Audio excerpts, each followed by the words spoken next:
Assalamualaikum warahmatullahi wabarakatuh. Perkenalkan, saya Sabila Aisyah Putri dari Prodi HES 4A. Di sini saya akan menjelaskan tentang pengelolaan wakaf di Indonesia. Yang pertama, sejarah pengaturan wakaf di Indonesia. Wakaf di Indonesia dilaksanakan sejak awal mula keberadaan Islam di Indonesia. Ini berdasarkan faham yang dianut oleh masyarakat Indonesia, yaitu faham Mazhab Syafi'iyah. Di era kerajaan Nusantara, konsep wakaf itu telah ditetapkan atau telah dilaksanakan di lingkungan masyarakat karena hukum Islam ini hidup di lingkungan masyarakat Indonesia. Adapun sejarah pengaturan wakaf di Indonesia, yang pertama, wakaf di zaman Kesultanan. Banyak bukti yang dapat kita temukan wakaf pada zaman Kesultanan. Itu dapat kita lihat dari benda peninggalannya atau sejarah peninggalannya, baik berupa tanah, bangunan masjid, bangunan madrasah, komplek makam, dan lain-lain. Adapun bukti-bukti peninggalannya yaitu, yang pertama, Masjid Al-Falah di Jambi berasal dari tanah Sultan Saifuddin.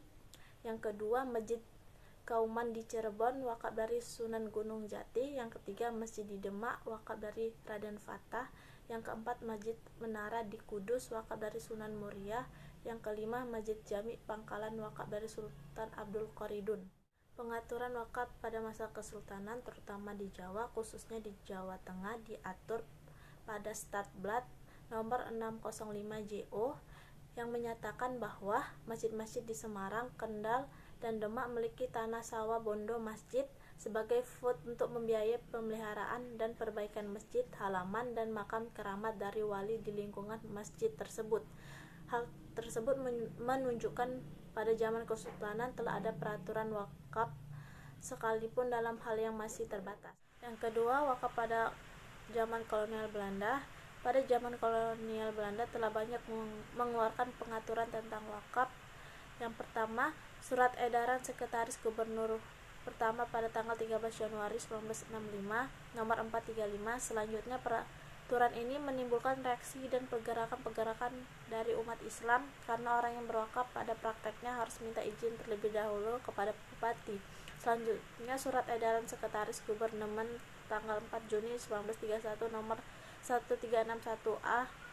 Selanjutnya, namun tetap ada reaksi dari pergerakan-pergerakan dari umat Islam dengan alasan suatu tindakan hukum privat atau material. Mereka beranggapan bahwa perwakafan adalah pemisahan harta benda dari pemiliknya dan ditarik dari peredaran, dan itu termasuk ke dalam hukum privat. Oleh karena itu, untuk usahanya tidak perlu izin pemerintah. Yang ketiga, wakaf di zaman kemerdekaan sampai dengan sekarang. Di Indonesia sampai dengan sekarang terdapat berbagai peraturan yang mengatur permasalahan perwakafan tanah milik. Hal itu dimuat dalam Perundang-undangan Perwakafan Tanah. Yang pertama, Undang-Undang Nomor 5 Tahun 1960 tentang Peraturan Dasar Pokok Agraria Pasal 49 Ayat 1. Yang kedua, Peraturan Pemerintah Nomor 10 Tahun 1961 tentang Pendaftaran Tanah. 3. Peraturan Menteri Agraria Nomor 14 Tahun 1961 tentang permintaan dan pemberian izin pemindahan hak atas tanah. Yang keempat, Peraturan Pemerintah Nomor 38 Tahun 1963 tentang penunjukan badan-badan hukum yang dapat mempunyai hak milik atas tanah. Di Indonesia pada awalnya wakaf hanya dikenal masyarakat itu adalah wakaf tanah saja. Setelah dikeluarkannya Peraturan Perundang-undangan Nomor 41 Tahun 2004 tentang wakaf tunai, masyarakat sudah mulai mengetahui bahwa wakaf itu tidak hanya wakaf tanah saja, tapi ada wakaf tunai atau wakaf uang. Yang kedua adalah konsep pengelolaan wakaf dalam Undang-Undang Nomor 41 Tahun 2004 tentang wakaf. Konsep pengelolaan harta benda wakaf diatur dalam pasal 42 sampai 46 Undang-Undang Nomor 41 Tahun 2004 tentang wakaf. Dalam pasal 42 menjelaskan bahwa najir wajib mengelola dan mengembangkan harta benda wakaf sesuai dengan tujuan, fungsi, dan peruntukannya. Jadi di sini peran najir ialah mengelola dan mengembangkan harta benda wakaf tersebut. Selanjutnya, pada pasal 43 yang menjelaskan bahwa dalam pengelolaan dan pengembangan harta benda wakaf secara produktif, Najir dapat bekerja sama dengan pihak ketiga seperti Islamic Development Bank, investor, perbankan syariah, lembaga swadaya masyarakat, dan lain-lain. Agar terhindar dari kerugian, Najir harus menjamin kepada asuransi syariah. Hal ini dilakukan agar seluruh kekayaan wakaf tidak hilang atau tidak berkurang.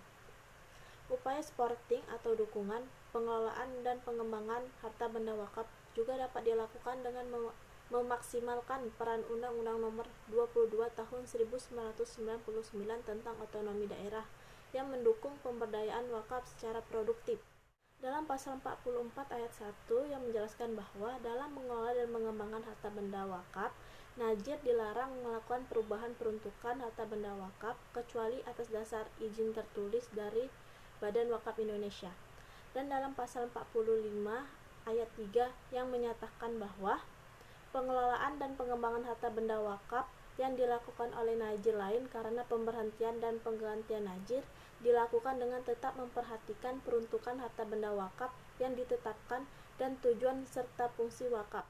Yang terakhir pada pasal 46 yang menyatakan bahwa ketentuan lebih lanjut tentang pengelolaan dan pengembangan harta benda wakaf sebagaimana diatur dalam pasal 42, 43, 44, dan 45 diatur lebih lanjut oleh peraturan pemerintah. Dan dapat disimpulkan dari materi pengelolaan wakaf di Indonesia bahwa sejarah pengaturan wakaf di Indonesia itu dimulai sejak Islam masuk ke Indonesia, dimulai sejak zaman Kesultanan, dilanjutkan dengan zaman kolonial, dan dilanjutkan ke zaman kemerdekaan sampai dengan sekarang. Dan konsep pengelolaan wakaf di Indonesia diatur dalam Undang-Undang Nomor 41 Tahun 2004 pada pasal 42 sampai 46. Demikian yang dapat saya sampaikan mengenai pengelolaan wakaf di Indonesia. Saya akhiri. Wassalamualaikum warahmatullahi wabarakatuh.